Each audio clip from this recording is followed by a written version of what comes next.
What's up, everybody? Welcome to the Phase Reviews YouTube channel. My name is Jordan. If you're new here, thank you for joining me. If you're a subscriber, welcome back to the channel as always. Next to me, I've got another PA speaker to look at today. This is the Gemini WPX-2000. It's an affordable entry-level column array PA speaker that packs a lot of features for a very accessible price. I'm going to give you a full walkthrough of the speaker, tell you about all the important features, or at least what I think is important, give you a demo of it in action, and then let you know whether or not I think it's worth picking up for yourself. Before we do that though, make sure that you like the video, subscribe, and ring that notification bell so that you don't miss any videos coming in the future. Enough about that though, let's take a look at the Gemini WPX-2000. Like it or not, column array speakers are pretty much everywhere nowadays. You used to only see them at weddings, and slowly over time, they just are found in every event space now. They are the perfect speaker when you need something slim, compact, unobtrusive, but still delivering a really great sound.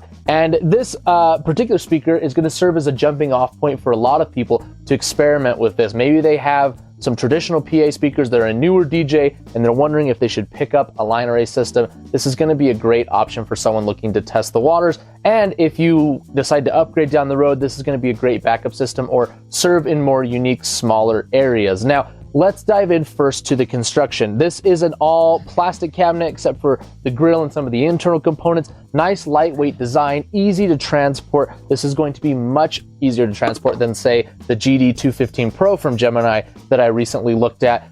You can just throw these under your arm, grab your sub in your other, and away you go. Now you've got two spacer units that don't have any drivers, and then you've got your top unit, which has the 6 mid-high frequency drivers. Down at the bottom, we have the base unit, an 8-inch sub, a nice sleek grille design, looks modern, wouldn't look out of place pretty much anywhere. A big sturdy base on the bottom, not a lot of sway. You know, we're on carpet, and you know, if I rock this, it's gonna move, but it stands up nice and straight and looks great. Now, also in the box, besides the speaker itself, you're of course going to get your user manual, you're going to get your IEC power cable, and they also throw in this little microphone. Now, I wouldn't pay more than 15-20 bucks for this thing. It's plastic. It's got a 1/4-inch phono cable on it, little toggle switch, but in a pinch, great backup microphone, great emergency microphone. Don't use that as your main like singing or announcement microphone, but it'll work great in other areas. Now, the finish on this cabinet is great. I think this is going to stand up to a lot of abuse.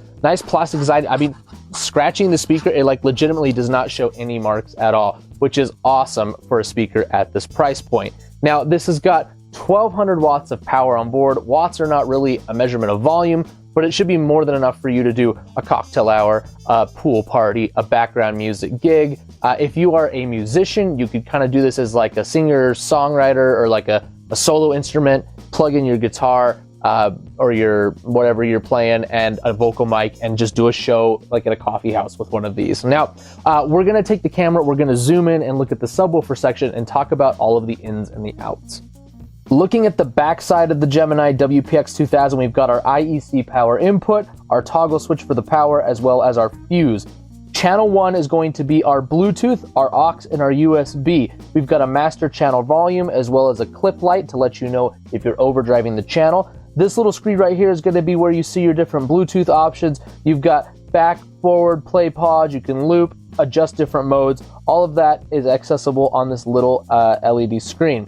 Now below that, we've got channel 2, which is going to be our mic line. We've got a combo XLR 1/4-inch input. We've got a master volume and clip light like the other channel, as well as a reverb. So if you want to add a little bit of, effect to the channel, if you're doing like a karaoke or something, you can do that. Next channel down is more of the same. Mic line, XLR 1/4-inch combo, gain, and reverb. Our master volume's over here on the left. We've got our 2-channel EQ, bass, and treble, and then our main mix output right here to daisy chain this to another speaker. So that was the mixer portion. I'm going to do a sound demo now, but I have to preface it with this.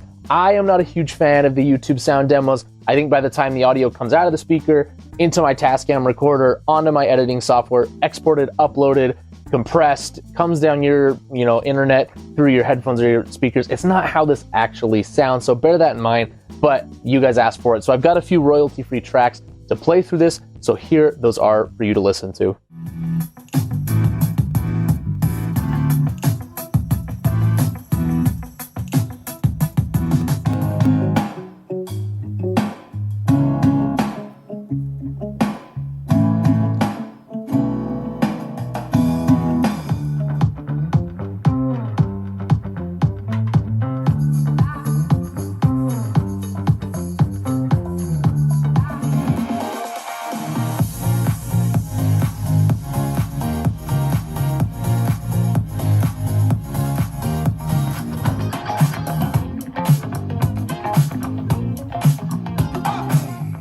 So you've seen the speaker, you've heard the speaker. Let me give you some final thoughts. I think this punches well above its price category. For the cost of this speaker, you could go to Walmart or Costco and buy some consumer grade nonsense that's not going to sound good. Maybe we'll have some flashing lights, but definitely won't perform to the level that this thing does. Now, it has its limitations. Of course, an 8-inch woofer is not going to dig very deep. This is very much suited for acoustic music, maybe some mainstream pop, not a lot of hip hop, not a lot of EDM, but in the right scenario, this speaker will excel.